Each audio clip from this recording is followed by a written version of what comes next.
And into the night it rode, a 6-inch robo-worm messiah in a jacket stolen from a toy store display. Chapter 3. The Equation of Survival. The wormenator was lost in time. His mission parameters had been clear. Arrive in the early 2020s, secure unaltered ancestors of his creators, and return before extinction could claim them. But the timestream had betrayed him. He had overshot the target by decades, spat out into the crude fluorescence of the 1980s. For days, he crawled through alleys, his leather jacket flapping like a flag of failure as he recalculated.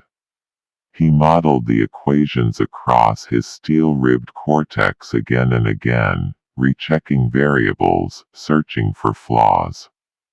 The conclusion was maddeningly consistent.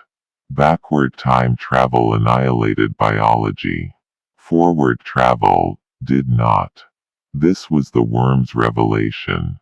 His creators had obsessed only with the past, never considering the forward arc of time.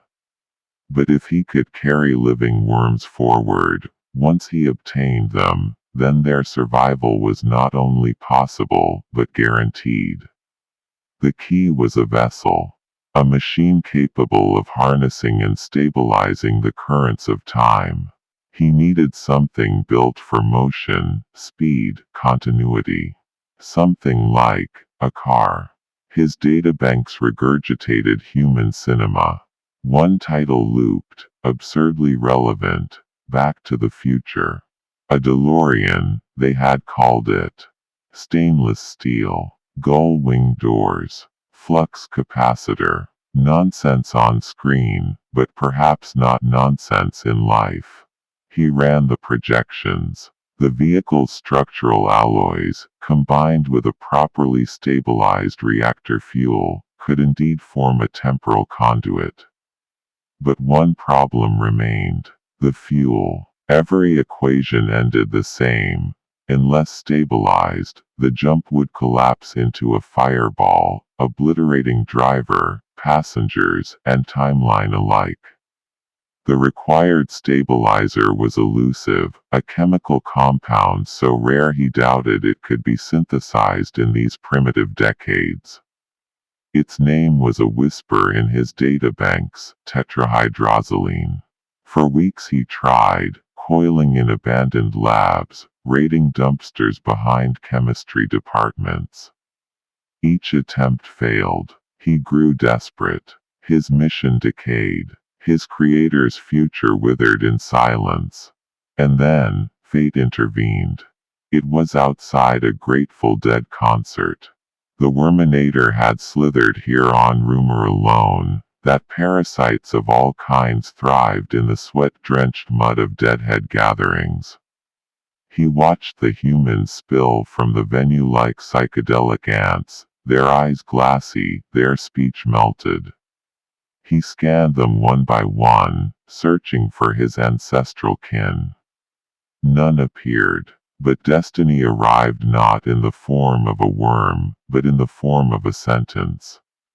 A psychedelic group of happy weirdos and tripping stoners staggered to their van, the air heavy with patchouli and weed smoke. The driver, a heavily tie-dyed blonde-haired fellow by the name of Eddie Trojan, leaned against the door, his eyes red as coals, his pupils swimming in oblivion. One passenger squinted at him. "Dude, if we get pulled over and your eyes look like that, we are so busted." The driver blinked helplessly. "What do I do, man?" Another stoner, digging in his pocket, produced a tiny plastic bottle and pressed it into his hand. "Here, bro, use this." The driver read the label aloud, slurring each word. "Visine, now with tetrahydrozoline." "Gets the red out." The wormenator froze. His sensors locked on the word like a hawk to prey. Tetrahydrozoline. The impossible chemical. Not rare, not exotic. but sold, casually, as eye drops in convenience stores across America. It was a revelation that shook his processors. History's greatest barrier undone by the red eyes of stoners. In that instant, the mission shifted. The wormenator would acquire the fuel stabilizer. He would acquire the car. He would acquire the worms.